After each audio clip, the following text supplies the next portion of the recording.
The England team was announced about a week and a half ago, and last night we had to watch England play one of the most boring games of football I have ever seen. It was the 1-0 victory over Australia, a victory nonetheless, but it was dull to watch, and it really got me thinking about what players we've picked for this team, what team we have going forward. The Euros is the next competition coming up next summer, and it just got me thinking who in this team should be there and who in this team should not be. I saw James Lawrence Alcott do a video where he discussed who's going to the Euros with the England squad. I'm just discussing the players that got called up to the last squad, the squad that was playing Australia and the squad that's due to play Italy this Tuesday. So in front of me, I've got a tier list. All I'm going to be doing is running through it, marking them into each category. So 100% being the players that I completely agree with. I agree being the players who I'm happier going, the ones I would have picked, but I'm not set in stone about them. Passable, okay, I can live with it. Not convinced, I would need convincing. Essentially, they need to go and shouldn't have been called up for a very select number of players who just have no right to be in that team whatsoever. Starting off, then, it has gone into a random list. This is my third attempt at doing this video, so hopefully this one works. And first off, we have Bukayo Saka, 100%, arguably the best right back in the right winger in the Premier League at times, alongside Mohamed Salah. His numbers, his distribution, his ability on the ball is second to none. Next up, we have Aaron Ramsdale. I agree. I think he's England's best keeper, good shot stopper, good distributor of the ball.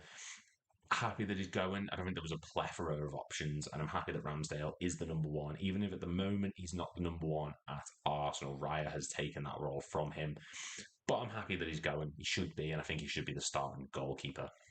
Next up, we have John Stones. I 100% agree. Have no issue with it. He's England's best centre back, in my opinion. He's been coming into that defensive midfield role, which could really benefit us going forward if we play three attack minded midfielders. Have Jones sort of go into that role. Yeah, he's versatile, and I like that. Stones is brilliant. Trippier, 100% as well. Newcastle's best defender. Great distributor of the ball once again. Probably the third time I've said that now, but dead ball specialist. There's only one better in the team. Trippier is fantastic defensively. Going forward, his numbers sell you all you need to know. I think he's Newcastle's most creative player alongside Bruno Guimaraes, I believe, or Tonali. He looks outstanding. So happy that Trippier's going to these Euro qualifiers as well. James Maddison, 100% again. He's been England's Tottenham's best player this season. His numbers say it all. He's been superb. The fact they got him for 30 million is outrageous, and I know Newcastle fans are kicking themselves over the fact they didn't get him. But for me, Maddison has been arguably the best player in the Premier League this season, definitely signing of the summer so far. So it's up for debate. Phil Foden. I'm doing these in any order, sort of just random order that's on the sheet down here. Phil Foden, I agree. Now, when the England squads get picked, I always expect Foden to be in the team. But if I was picking a squad, he's not one of the first names I'd think of. I think he's been good for City this season. I think in the past he's been phenomenal, and we all know what he's capable of.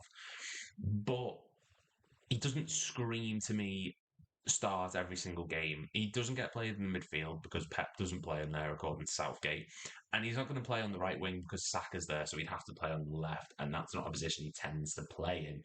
And with the likes of Grealish and Rashford, it's difficult for him to sort of find where he best fits into this team. I don't think Southgate knows where he wants him really. So I'd say agree. I do think he's a great player to have. And don't forget, the I agree column is not me saying no, it's me saying yes, but just not as emphatically as I would if I did the 100% category. Next up, we have Jordan Pickford, who I'd say is passable. I think Pickford will be the second choice goalkeeper. He's a good goalkeeper. Some of the saves he's made for Everton have been brilliant. Good passer of the ball. But is he better than Nick Pope? It's up for debate. There's definitely a question there, and I do think Pickford was always going to get called up. But if he becomes the starting goalkeeper again over Ramsdale, I don't agree with that choice necessarily. Next up, we have Trent Alexander-Arnold. Now, if Trent's in right back, it's passable because we have such depth in that squad there. If it's Trent in midfield, it's 100% agree. And I'm putting him as the midfield because that's what he's been listed as on the official website. In midfield, Trent is arguably our best midfielder next to Jude Bellingham. His pass and distribution of the ball, is the way he pivots. He's versatile. He's an asset, free kick specialist, corner specialist, dead ball specialist. He's superb in that team, and he needs to go to the Euros next summer. Not as a right back, play him in midfield, him, Bellingham, Rice. That would cause all sorts of problems for players. Next up, we have Kyle Walker, another 100%, England's best right back in my opinion. Genetic freak with pace and a good leader of the team as well. Let's be real. Calvin Phillips shouldn't have been called. He's played as many games for England as he has City in the past 12 months. And if you're not playing well for your club side, how can you expect to get into the national team? It doesn't make sense for me. I've discussed it in the past. And the fact that City have not had Rodri for 3 games and Phillips hasn't played, and they'd rather lose to Wolves and Arsenal, tells you all you need to know. The only game Phillips played in was the Newcastle defeat in the Carabao Cup. Again, it's a defeat. He's just not good enough for this team, and Southgate just has this thing of pick players they like, pick players that have worked in the past. It worked in the past. It didn't even work because we didn't win anything. We didn't win the Euros in the final at Wembley against Italy. We didn't win the World Cup because we got knocked out to Croatia. It doesn't work. So move past them. Next up, Rashford. I'd say he's passable. I do think Rashford's a good player still. There's definitely ability in there. He relies on pace, though. He's a counter-attacking player. And he's got that one skill, and that one skill works out superbly for him. But under Southgate, where we try and dominate possession of the ball, it doesn't work as such. And I just don't think he's played well enough to go. However, as a depth coming off the bench option, if we're losing a game, there's worse players to have. So he's a passable option for me. Next up, Jack Grealish. I agree. Same as Foden. I just don't think this season he's been as good as we expect him to be, but there's still a good player there. He looks like he's still finding his feet a little bit. Last night in the Australia game, he kept trying to go inverted. He was trying, every time he wanted to get the ball forward, it ended up going back to the defenders because there was no options. And that's not his fault. But you just want that bit of creativity from him sometimes. Yes, some of the through balls he made to Ollie Watkins were incredible, but he just needs to add a bit more to his game at times. And I do think he should go because he's a versatile player and he can provide a lot. But in this Southgate system, it doesn't necessarily work out. Conor Gallagher, not convinced. I don't think Gallagher offers anything other than running. He's not good going forward, particularly. He's not great going back. What he provides is energy, and last night he was dangerous at times. Some of the tackles he made were potential leg breakers. There's a scissor tackle he made. There was the one where he stomped on the opposition's ankle, maybe by accident, but Gallagher to me just doesn't really provide anything that some of the other players in the squad do, and I'm not overly convinced, hence the category, that he should be involved in the squad. He's been Chelsea captain a few times, but that says more about the level of Chelsea than it does the level of Gallagher. It's not that it's a great player in a good team. It's an average player in a below average team at this point. They are improving. Another video for another day. Next up, Jude Bellingham, 100%. England's best player right now in any position. What he's doing at Real Madrid is just godlike. And Madrid have their new key player. They've lost Benzema, they've lost Ronaldo, they've lost Ramos. Bellingham comes in, he's doing that. Him, Modric, Kroos, Tchouameni, Camavinga, that midfield is scary. So, well done for what he's doing. And hopefully he can replicate that form for England. Hopefully he's played that number 10 to think about what he could do going forward. Next up, we have Harry Maguire. Less said about that, the better. Next up, we have Jordan Henderson. Less said about that, the better. I'm joking. I'm joking. I'm joking. Calm down. Jordan Henderson should not be in this squad, and he was booed last night. Sad to see. Obviously, a Liverpool fan. I was sad when Henderson left. I got it. I understood it. But I don't think he offers anything for England. He's so stagnant when he's on the ball. All he's good at is pass it to him. He'll just pass it to someone else. Obviously, I know that's a very simplified way of what he does, but He's not a creative player. The ball often goes side to side or backwards. That's what he got criticism for at Liverpool for a good number of years.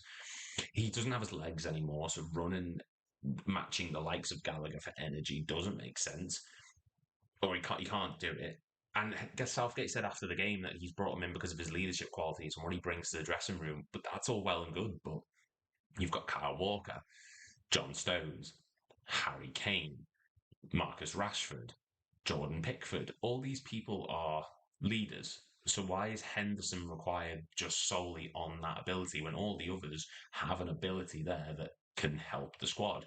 Henderson doesn't do any different to the likes of Gallagher. He doesn't have any creativity really going forward. It just seems like because Southgate doesn't want to seem like a hypocrite and not pick him because he's moved to this worse league, he's doubled down and had to keep picking Henderson. And I just don't, it doesn't make sense to me. Next up, we have Jared Bowen, passable. I like Bowen. I think he's a good player. In terms of options for England, I'm happy that he's finally been picked. But no, you know what? No, hang on. I agree. I agree. I think Bowen, while I don't think he's an exceptional player, he's solid and his numbers back it up at West Ham. He's been brilliant for them. If he can replicate that at England, brilliant. And I remember yesterday there was a part where he fed the ball in behind for the fullback, crossed it in, and no one could get on the end of it. But he started that move and he had a header which got saved, a header which missed, it went over the bar. There's ability there. We all know Bowen is capable of it. I'm glad he's getting into the team, but he just wouldn't be one of my first picks. He'd be towards the bottom, if anything. And that's just really how it is. We can't, he's an incredible player, but when you've got people like Saka, for example, it's hard to get into that team. Next up, Lewis Dunk. I agree. Been brilliant for Brighton. Defensively, Brighton haven't been incredible, but Lewis Dunk is the leader in that team, is the captain. And he's so physically imposing as well. And in a back three, I feel like he really finds his stride. Him, Tamori, Colwell last night looked good. They were a bit shaky at times, but he had the goal line clearance. Tall player. I like Lewis Dunk. I'm glad that he's finally getting the plaudits he deserves by being called up to the team. More than happy to see him there. England have a lack of quality at centre back, and I think Dunk brings something different that a lot of the other centre backs don't, similar to when Tyrone Mings came into the squad. He offers that height, physicality, whereas all the others are smaller, ball playing centre backs. Similar to Mark Gahey, who I'm saying passable. He's one for the future. Definitely good to get him in and there or thereabouts the squad. Get him learning from some of the greater players in the team. He's one of those ones who's going to be good in a few years for England, but for now, even for Palace, I think they haven't been amazing. I know they're in a Southgate. That's just how boring it is. A Roy Hodgson system, and it's not getting the best out of him. He's a good player. I would like him at Liverpool if the option was there, but I don't. Again, he's not one of the first names that's screaming out to me when I'm picking my squad. So Mark Gahey, he's passable. I'm okay with him going, but he wouldn't be one of my first choices. Ollie Watkins, I agree. He's been unbelievable since Emery came into Villa. Hat trick against Brighton a week and a half, 2 weeks ago. Phenomenal player. Great at getting behind. He likes when players are feeding those balls through the middle to him, like Maddison and Grealish. So happy that he's going. Got the goal last night. Should have scored another. So no issue there. Maybe Callum Wilson's the only one you could put up for debate, but I think Ollie Watkins is probably the better player in my opinion. I think he offers more off the ball than Wilson does. Wilson's a poacher. Watkins is great on the ball and he's good at getting in behind. Wilson sometimes lacks that. Harry Kane, 100%. No discussion needed there. Declan Rice, same again. Been absolutely brilliant for Arsenal. Someone who hasn't been brilliant for Arsenal though is Eddie Nketiah, and I'm not convinced why he's in the squad. If it's a depth thing, I kind of get it, but like I said before, Callum Wilson, I'd rather Callum Wilson in the team than I would Eddie Nketiah. I'm not sure what Nketiah provides for that team because for Arsenal, the fans all want Jesus starting. Arsenal's backup should not be coming to England ahead of a Newcastle striker who I think last season starts the goal ratio. He had the best in the league, and Nketiah is not a bad player by any means, far from it, but I just don't see the benefit of having him in the squad necessarily. Sam Johnson, passable. If Dean Henderson was fit, he wouldn't be getting in the Palace team, and therefore I don't think he'd get into the England team. But Maguire can't get in the United team, and he's still there. Phillips can't get into the City team, and he's still there. So who knows? I just sort of go with it at this point. Fikayo Tomori, I agree. I think he's a great centre back. He's done very well for AC Milan. Happy he's finally getting looked into. We've got a lot. Where did all these centre back options come from? We didn't have all this depth that long ago. And Levi Colwill, this season, I'm passable. I think he's being played as left back for Pochettino, and that's just not his preferred position. He prefers being a centre back. If he can play as a centre back when Chilwell and Shaw come back, fantastic. But then the question is, who do you drop elsewhere? I mean, it should be Maguire, but Colwill might get dropped again once one of them comes back, or both of them come back. Colwell's having to play as a left back. It's not his preferred position. Trippier should be playing there instead, and I think that hinders Colwell at times. So, not a bad season, but not a great season. And that's my squad. That's how I would rank everyone. We've got the 100% category. We've got Saka, Stones, Trippier, Rice, Kane, Madison, Bellingham, Trent, and Walker. The I agree category, we've got Ramsdale, Foden, Grealish, Bowen, Dunk, Tamori, and Watkins. Passable, we've got Pickford, Rashford, Johnston, Gahey, and Colwell. Not convinced, Gallagher and Nketiah. And then shouldn't have been called, we've got Phillips, Maguire, and Henderson. That's my thoughts on the squad overall. More videos are coming out soon. Please make sure to like and subscribe. Trying to up the content every single time. We're on 24 subscribers at the moment, hoping to reach 100 by the end of the year. Thank you very much.